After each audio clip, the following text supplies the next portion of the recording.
I've created the ultimate virtual assistant using ChatGPT 4, and it was actually really easy. So I'm going to walk you through how I set it up. So for a little bit of context, I am a game designer and I'm creating a video game right now. It's actually been up and running for quite some time, but we are currently expanding onto a new platform, taking it out of its current environment and building it into a mobile experience. I have a bunch of other videos on that. We can get into that some other time. There is a recipe to creating a thread in ChatGPT, and it's pretty simple. You need a couple of ingredients, and then from there, you can take it any number of directions. Right off the bat, we're giving it very clear guidance and directions. So you are a video game designer.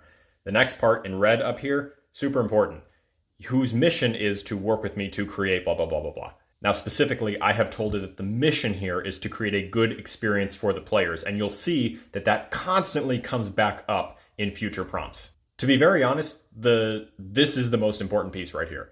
Telling it that its mission is whatever your highest priority is. Because constantly when I give it an idea, or I ask it for an idea, or I try to get it to give me something more creative, it will constantly come back to this idea of player experience. It references that all the time because I told it that it was important. Next, this is a super important piece. Everybody knows that you're supposed to do this to this point. You may ask me questions before answering your prompts.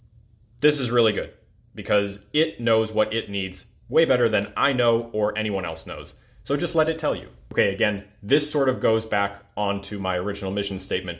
The goal is for me to create a game that allows players yada, yada, yada. Okay, so this is what's important to me in addition to my mission statement. And then finally, since it references data points, gajillions of data points out into the ether, it knows a lot more than you do.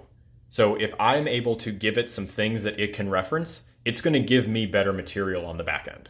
It's honestly as simple as that. From there, you can take it in a bunch of different directions.